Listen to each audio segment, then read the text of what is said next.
خیانت علمی احمدی اصفهانی.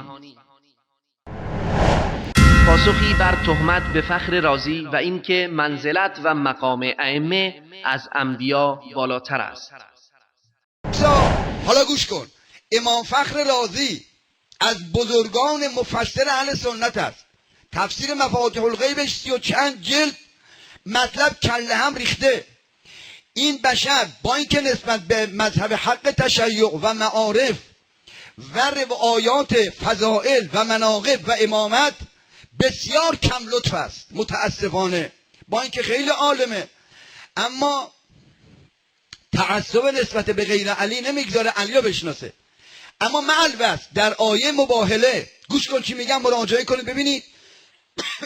در آیه مباهله اعوذ بالله من الشیطان الرجیم فمن حاجک فیه من بعد ما جاءک من العلم فقل تعالوا ندعو ابناءنا و ابناءکم و نساءنا و نساءکم و انفسنا و انفسکم ثم نبتهل. وقتی مسیحی ها زیر بار پیغمبر نمیرفتن آیه نازل شد بگو بیاد مباهله کنیم با هم دیگه. گفت کی میاد؟ فرمود من بچه هاما میارم، شما هم بچه هاتون رو بیارید. پسران ابنا.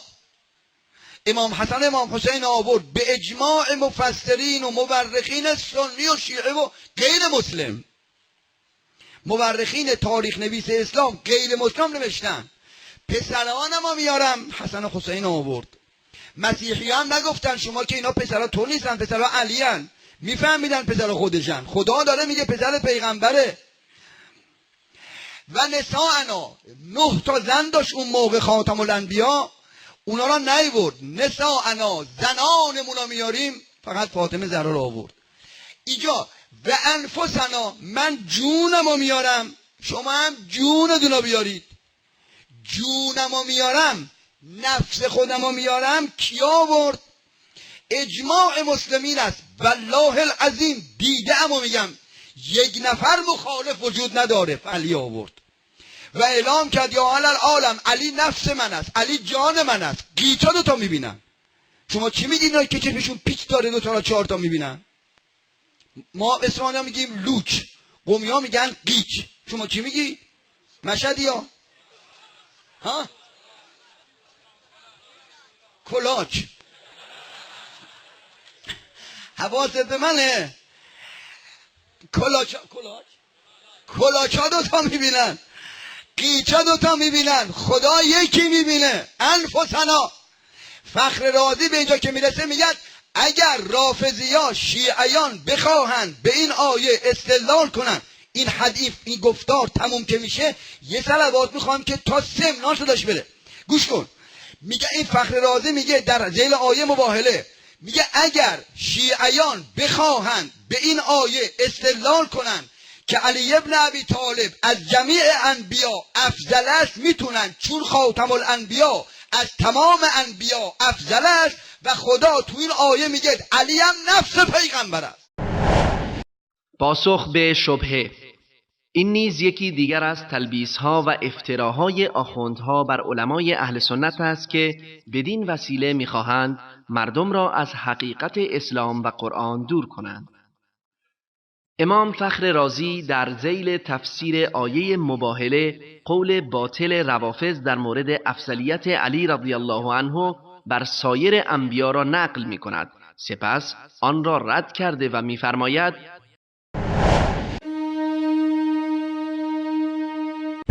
المسألة الخامسة كان في الري رجل يقال له محمود بن الحسن الحمصي وكان معلم الاثني عشرية وكان يزعم أن عليا رضي الله عنه أفضل من جميع الأنبياء سوى محمد عليه السلام. قال والذي يدل عليه قوله تعالى وأنفسنا وأنفسكم، وليس المراد بقوله وأنفسنا نفس محمد صلى الله عليه وسلم، لأن الإنسان لا يدعو نفسه بل المراد به غيره.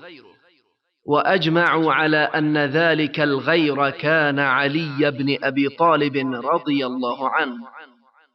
والجواب أنه كما انعقد الإجماع بين المسلمين على أن محمدا عليه السلام أفضل من علي، فكذلك انعقد الإجماع بينهم قبل ظهور هذا الإنسان على أن النبي أفضل ممن ليس بنبي، وأجمعوا على أن عليا رضي الله عنه ما كان نبيا، فلزم القطع بأن ظاهر الآية كما أنه مخصوص في حق محمد صلى الله عليه وسلم فكذلك مخصوص في حق سائر الأنبياء عليهم السلام.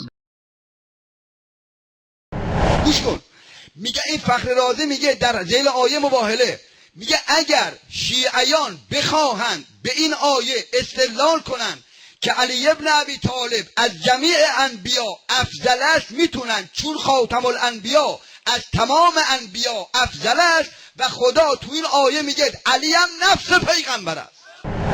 مسئله پنجم. در شهر ری مردی به نام محمود ابن حسن حمصی وجود داشت که معلم مذهب 12 امامی بود. وی ادعا داشت که علی رضی الله عنه از تمامی انبیا بجز از محمد صلی الله علیه و سلم افضل و برتر می باشد و می گفت آنچه بر آن دلالت دارد این فرموده الله متعال است که می فرماید و انفسنا و انفسکم، که مراد از انفسنا نفس محمد صلی الله علیه و آله و سلم نیست، زیرا انسان خودش را برای مباهله دعوت نمی کند، بلکه مراد از آن کسی دیگر است و اجماع نمودند، یعنی 12 امامی ها، که آن کس دیگر علی ابن ابی طالب رضی الله عنه می باشد. و پاسخ این است: همان گونه که مسلمانان اجماع نمودند که محمد صلی الله علیه و آله و صحبه و سلم از علی رضی الله عنه افضل و برتر است، همچنان قبل از ظهور این شخص یعنی محمود ابن حسن حمصی اجماع نمودند که پیامبر از غیر پیامبر افضل و برتر می باشد. چنان که اجماع دارند که علی رضی الله عنه پیامبر نبود، پس با توجه به این که این آیه به طور ویژه در حق پیامبر صلی الله علیه و آله و سلم نازل شده است، قطعاً ظاهر این آیه بر این دلالت می کند که سایر انبیا علیهم السلام نیز در این ویژگی داخلند. پایان کلام فخر رازی.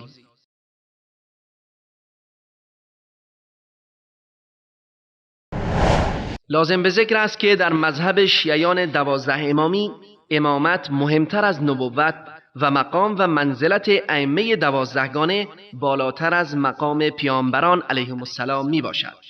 شاید این مورد یکی از صدها شگفتی باشد که در مذهب امامیه وجود دارد که علی رضی الله عنه و امامان پس از او از تمام پیامبران حتی پیامبران اولوالعزم افضل و بهترند.